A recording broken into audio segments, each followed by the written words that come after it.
Olá, gente, boa noite e a paz do Senhor Jesus.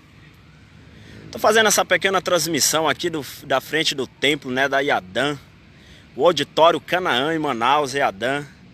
Essa igreja que está aqui atrás, esse templo Canaã, templo muito bonito. Eu quero deixar uma palavra nesse final de tarde, às 15h22. Quero deixar esse versículo da palavra de Deus que está aí, João 8,32, e conhecereis a verdade, e a verdade vos libertará.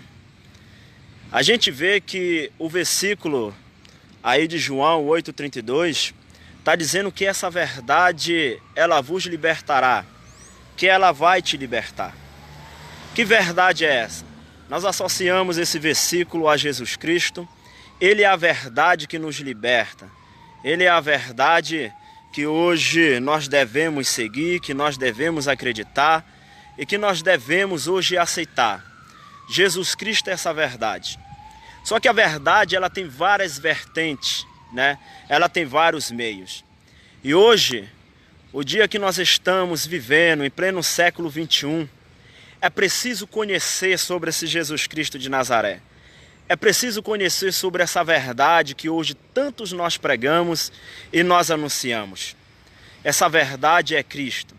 É preciso ter o conhecimento da pessoa de Jesus Cristo para que hoje nós possamos ser libertos. E conhecereis a verdade, e essa verdade vos libertará. Quando nós lemos esse texto de João 8,32, ele nos dá a informação sobre essa verdade. Mas é necessário a gente ter o conhecimento sobre essa verdade. Quem é essa verdade? A verdade é Jesus Cristo. Então, não é somente necessário ter a informação de João 8,32. É preciso e é necessário, em pleno século XXI, nós termos o conhecimento do que esse versículo quer dizer, do que esse versículo quer colocar. Eu lembro de duas profecias hoje sobre o Brasil. Eu estava presente em uma dessas profecias e quero citar a primeira profecia, pastor Washington Luiz. Pastor Washington Luiz, eu assisti uma pregação dele de perto, que quando ele disse que Deus nos revelava que um grande avivamento viria sobre o Brasil. E esse avivamento começaria na região norte. Mas só que esse avivamento, foi bem colocado, que o avivamento era através do conhecimento, através da palavra de Deus. Esse era o avivamento. Uma profecia bem mais antiga do que o pastor Washington Luiz é o pastor Napoleão Falcão. Está no YouTube, tudo isso que eu estou falando está lá no YouTube para quem quiser pesquisar. Pastor Napoleão Falcão fala. Se não me recordo bem, era no congresso de Camboriú, qual ele recorda dizendo que viria um grande avivamento sobre o Brasil. Mas só que esse avivamento também começaria pelo norte do Brasil. E esse avivamento era através do conhecimento da palavra de Deus. Quando esses dois homens de Deus citaram esse avivamento, e nós fazendo uma análise, jogando aí no verbo do infinitivo, João 8,32, é possível ver e ter uma visão que o avivamento não é o que nós, pentecostalismo ou neopentecostal, ou as igrejas que adotaram esse fenômeno do pentecostalismo, pensando que esse avivamento seria através de um sacode, que seria através de avivamento, do pula-pula, de todas as coisas. E não é esse avivamento. Esse avivamento que viria sobre o norte é um avivamento sobre o conhecimento da palavra de Deus. João 8,32 nos dá informação, mas é necessário nós cavarmos e mais profundo para ter o conhecimento de qual é esse conhecer que João fala. E conhecereis a verdade e ela vos libertará, ela vai te libertar. Qual é esse conhecimento? Esse conhecimento é através da palavra de Deus. E hoje nós vemos alguns fenômenos que está acontecendo hoje sobre o Brasil.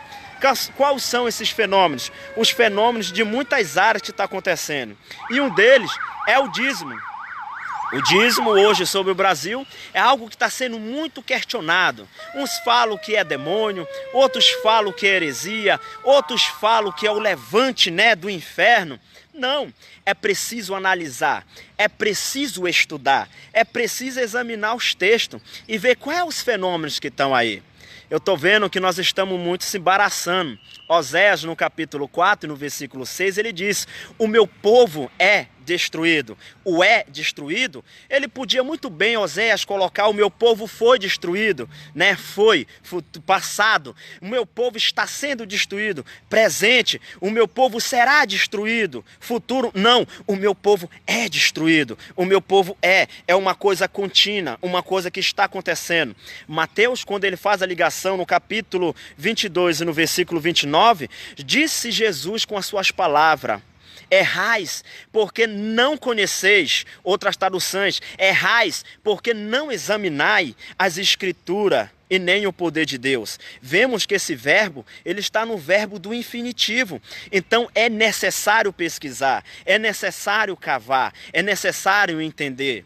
O que não pode é o que está acontecendo hoje. Nós respondermos esses fenômenos que estão acontecendo com ignorância ou com o peso eclesiástico que nós temos. Hoje eu sou presbítero da casa do Senhor, mas eu não uso peso. É necessário examinar. Antes de nós colocarmos tem que me obedecer, é necessário examinar, é necessário pesquisar, é necessário verificar para que possamos ter uma compreensão de todo esse fenômeno que hoje está acontecendo.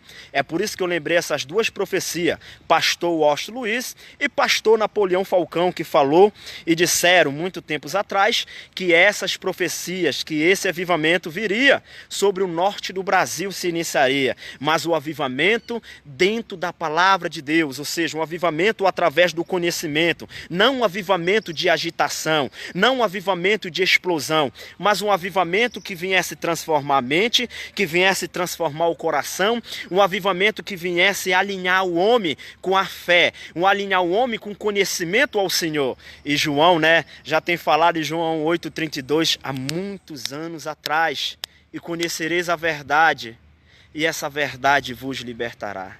O versículo 36 de João 8 diz: se o Filho do Homem te libertar, verdadeiramente serás livre. Mas essa libertação, ela requer um esforço da minha parte. E esse esforço não é só através da informação dos textos.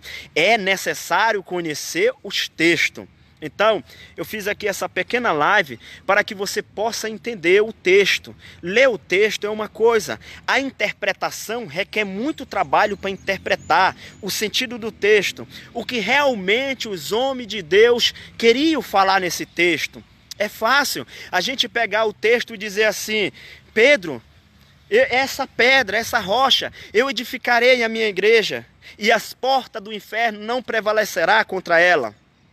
Se eu ler no contexto histórico gramatical, eu vou dizer que Jesus Cristo vai pegar Pedro e vai edificar Pedro sobre a instituição. Ou seja, que Pedro seria edificado sobre o templo.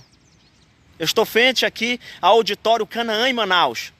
Se nós olharmos a interpretação dessa forma, Jesus quis dizer que vai pegar Pedro e edificar sobre esse templo, mas não é isso.